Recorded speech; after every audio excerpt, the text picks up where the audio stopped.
Hey guys, I'm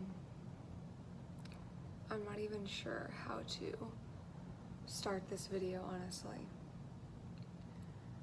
I have tried to film this 2 other times. I feel like when I've tried to film this, I was just so focused on it being perfect and everything coming off exactly how I wanted it to be, and oh, I forgot this, or I didn't mention this when I should have talked more about it, and it's just hindered me from actually getting it posted. And so today I'm not going to try to focus on being perfect and everything coming out the right way. I'm just going to try to focus on being open and honest and vulnerable, which is very scary for me because I have never been the type of person to be super open about everything. I've always been very keep to myself.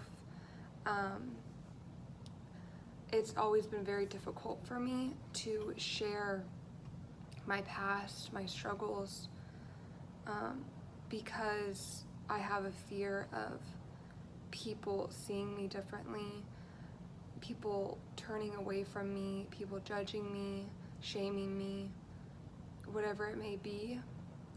And so that has been a huge factor into me not wanting to share my story because I'm afraid.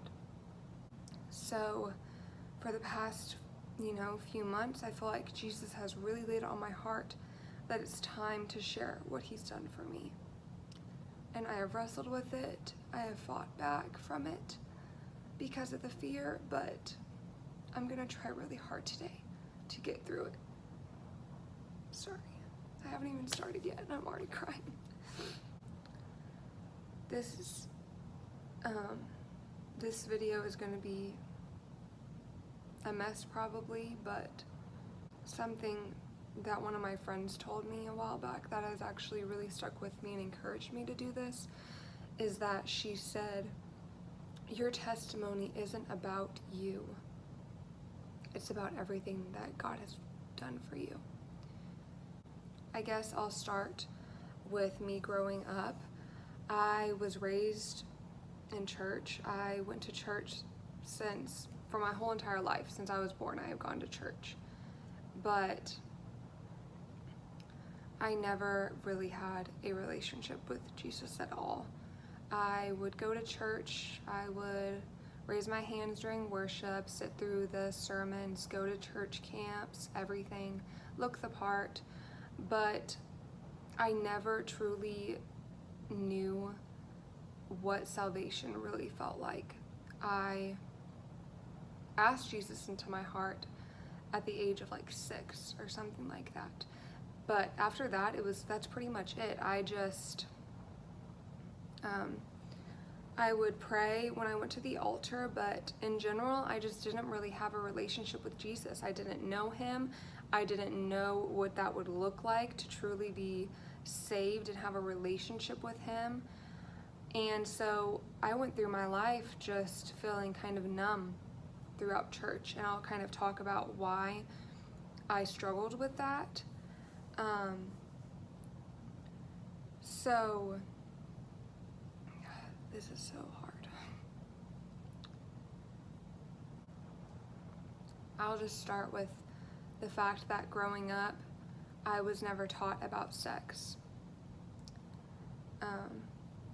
And I know some people, this is going to be touchy subject, people don't like to talk about this, but I am going to be discussing this in this video, so if you don't want to hear it, you can click off. But I was never taught anything about sex at all. Not from church, from school, nothing. All I knew and all that I was told growing up was that you don't have sex until you're married. That's all I knew. And so I didn't really understand it from a biblical standpoint. Why don't we? And so I didn't have any type of real grasp of what the true meaning behind that was, really, or God's intentions for it. So starting at the age of 12, I was shown pornography from a friend from school.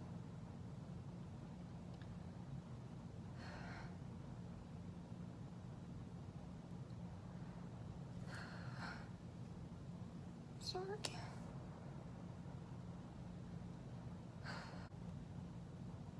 And so that was the start of a huge addiction for me, starting at a very young age.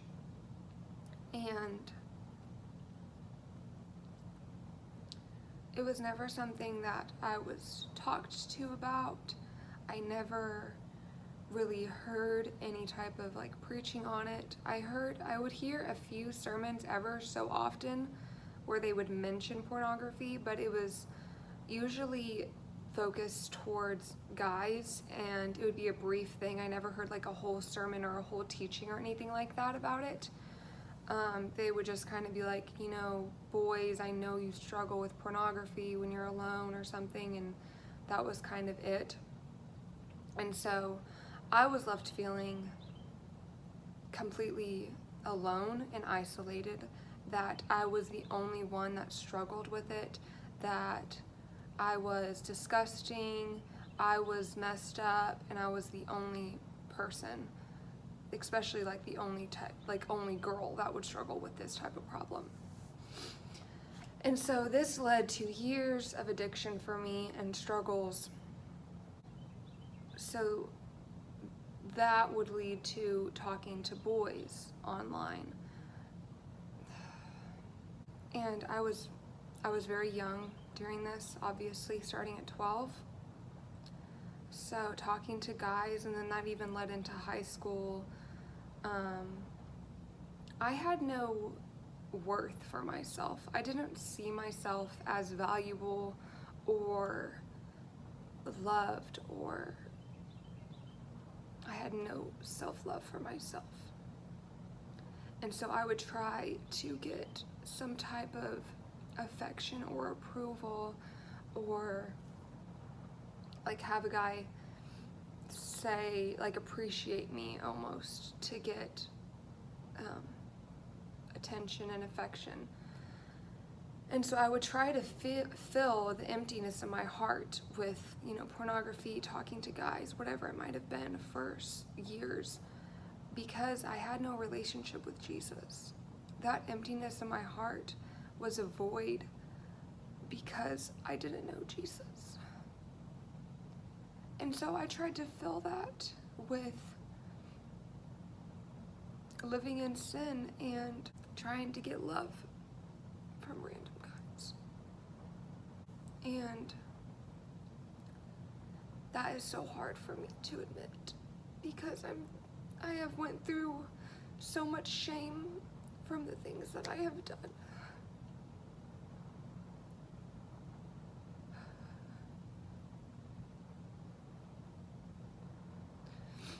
But that is not who I am anymore. I am a whole new person now. And I will not let shame and guilt from my past tear me down and keep me from speaking my truth. So, something that really didn't help was that it is so normalized in modern society. Pornography is normalized, sexting and, you know, sending nudes is normalized. Yes, like in high school, everyone's just like, everybody does it, it's normal, that's what you do when you're a teenager.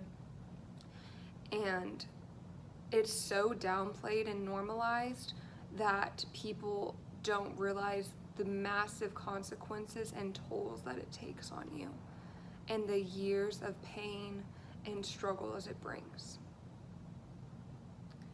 Something that has helped me is hearing people openly talk about that, having that struggle, how they overcame it,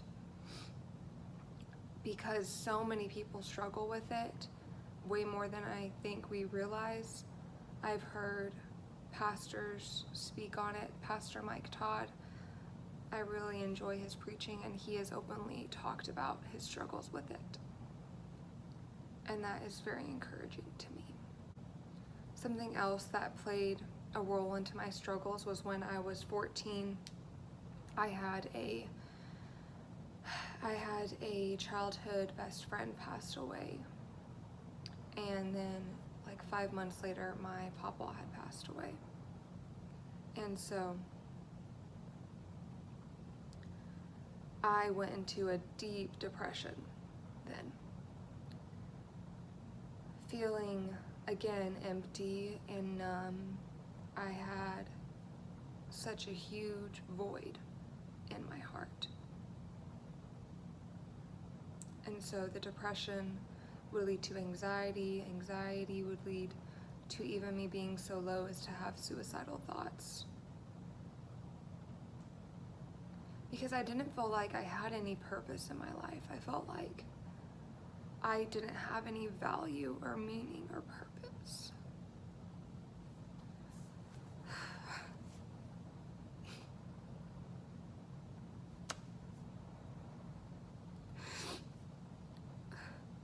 And I didn't know how valuable I was because I didn't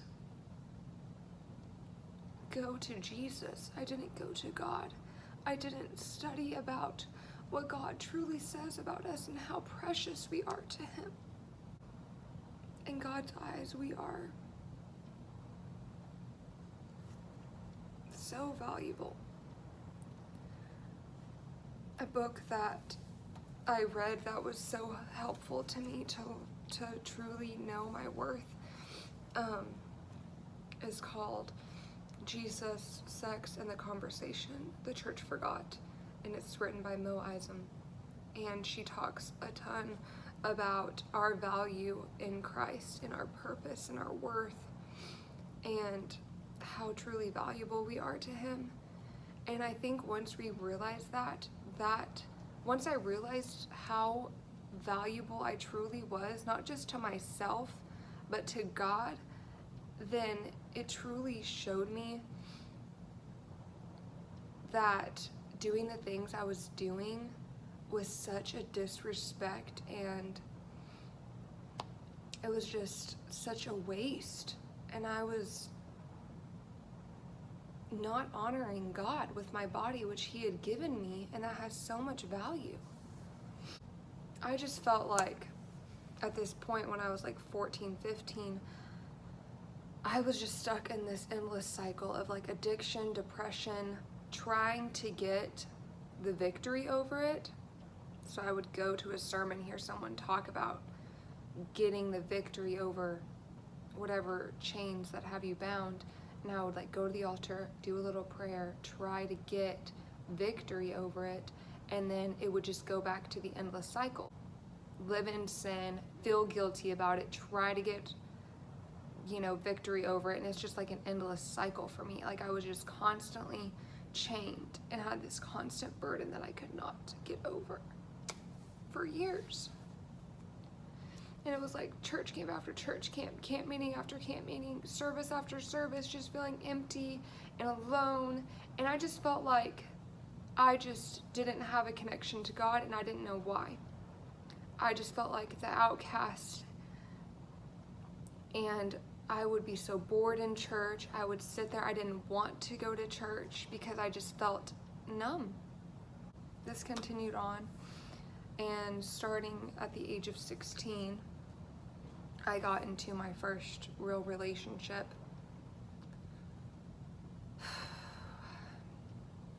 And I don't know how much detail I want to go into here because this is a very personal, like, touchy subject for me. But I'll just say that because I had no real understanding of what sex meant, no value for myself, I had no boundaries. And there is a series called Relationship Goals by Pastor Mike Todd that I highly recommend. Even if, whether you're single or married or whatever, I highly recommend watching that series. It was so helpful to me. And something he says is that if you don't have parameters for your relationship will create the parameters. And starting off in that relationship, my parameters were just, we're not having sex until we're married. I had no reasoning behind that. That's just what I had been told. I was a virgin. I don't want to have sex. That's about it. So starting off, you know, I didn't have any real meaning behind those. They were just rules to me. And so over time, it's like I was pushed a little bit more, pushed a little bit more, pushed a little bit more until there was no boundaries anymore. That relationship was extremely toxic. I was emotionally abused in that relationship for about a year and a half. I felt trapped because once you give up everything, you feel like you have to stay with that person because you feel like you've given up the most valuable thing that you have, so you have to marry them. That's what kept me in such a toxic and emotionally abusive environment for so long, was because I felt like I had to stay with him because I had nothing else to offer.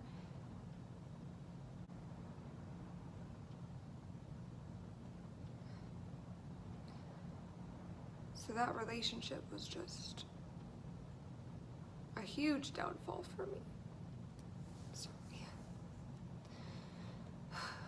It was so painful for me, and I still have struggles from that relationship. And it has almost been 2 years since we broke up, and I still struggle. Let me just encourage you guys that whether you're a guy or a girl, it doesn't matter. Please know your worth and do not settle.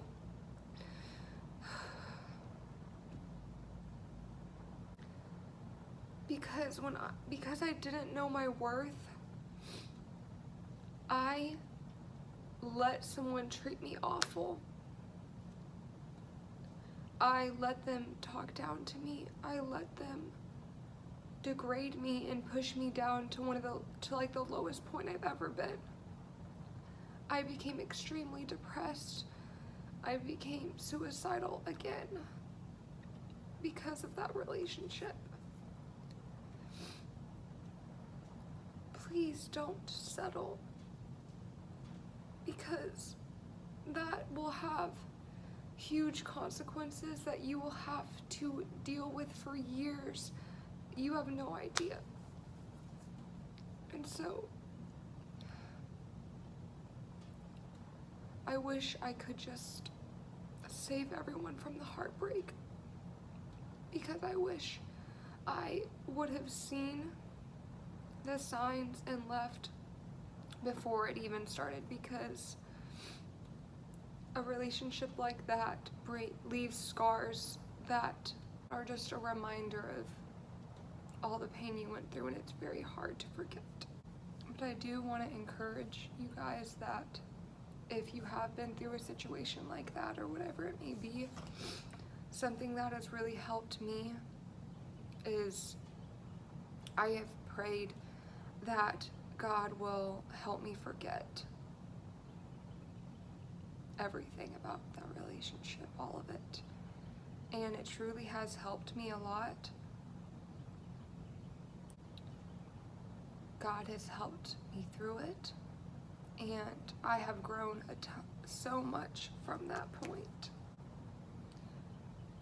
So something that I have heard that I wish I would have heard back when I was in that relationship is that because Jesus lives inside of us, I have always heard that my whole life. Jesus lives in us, and I've always thought of it as such a surface thing. But there is a place in our heart that Jesus literally lives inside. So every day, whatever we're doing, Jesus is there with us. And something that I had heard in a sermon was, what are you making Jesus live through? If I would have heard that back then, me living in sin, I was making Jesus live through that, making him be there with me through all of that, I feel like that would, I don't know if it would have been a wake-up call, but I definitely think it would have convicted me enough to try to change. I don't really want to go into a ton of detail, like I said before, but after that relationship, I was at such a low point that I still had no value for myself, and I was still trying to search and fill my voids. That's all I really want to say about that. Something that I had heard from another YouTuber that I really admire, her name is Cayenne. She had an amazing testimony video. And something she said in one of her other videos was that if sex was created for marriage, then we have never experienced sex. We've only experienced sin. And I loved that, and I thought that was such a good point. That really has encouraged me. I just want to encourage you guys that even if it feels like you are the worst of the worst and that you have messed up so many times in your life that you are not pure anymore. That's how I felt. Like, I felt so ashamed that I had lost my purity. You can turn your life around and God can restore your purity. And I know that people like joke at people for saying they're a born again virgin or whatever, and it's kind of like a joke, but that is seriously how I feel, is that God has just restored my purity.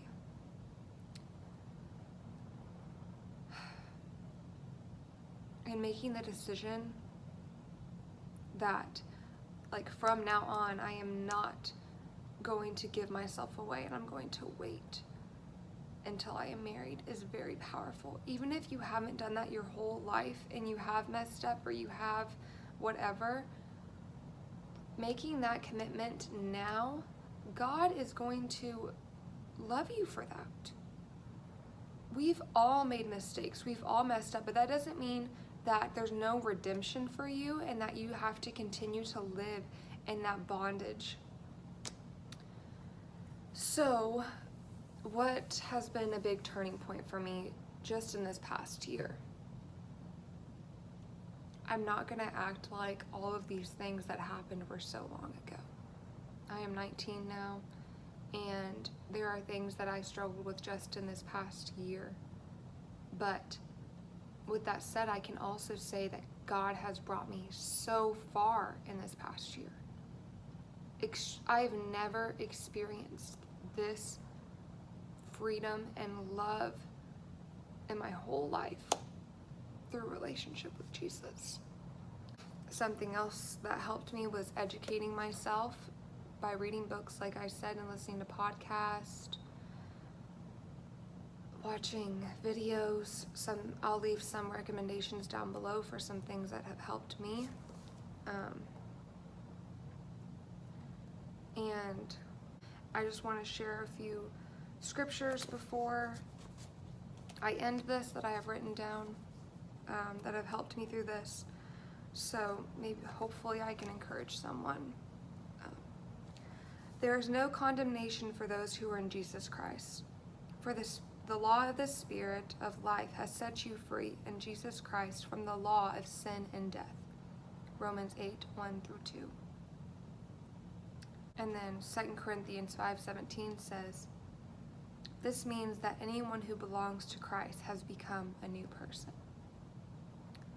And then one of my favorite verses that has really helped me through this transformation, really felt like God took away my heart of stone and gave me a heart of flesh. And that is in Ezekiel 36:26. And then something else that has really helped me is that when you go through addiction to whatever it may be, I can only speak from my experience through my addiction with pornography. My mind was filled with dark things. And that was one of my biggest battles through the years, was my mind and not being able to move past that, and I just felt like I was constantly like being tortured with my own thoughts. And so again, I want to encourage you guys, something I've done there too is to pray for God to help me forget and to help me have a renewing of my mind. And that it talks about the renewal of your mind in Romans 12:2. I feel like the crucifixion and hearing about Jesus dying is so normalized now, for me at least. I've heard it and it was always on the surface. I never truly understood and took time to understand it. But Jesus chose to come to earth and to endure all the pain and torture and everything and dying so that we could be free from our sins. Is me feeling like I couldn't share my testimony not acknowledging the fact that Jesus died for my sins? There is no condemnation for my sins. I am a new creature. God has forgiven me. He has wiped my slate clean. And so, I'm not ashamed anymore. I will take accountability for my actions. I was not somebody that I am proud of. I have made a lot of mistakes. I have done things that are wrong. But that is not who I am anymore. The purpose for our lives should be to show Jesus' love. I'm being honest here because I want to show you guys how God transformed me and brought me through all of this pain and trials. A quote that I really love is, "Your life is a uniquely written and orchestrated song, presenting the gospel for the glory of the Lord." That was a lot. Just want to encourage y'all. I am here if anyone ever wants to talk. This has been very hard for me, so I hope you will have some grace for me. But even if this just encourages one person who may be going through some trials, then it is worth it for me, to be honest, and to move forward from here. So, thank you guys for watching. I really appreciate it. And yeah, I'll see you guys next time.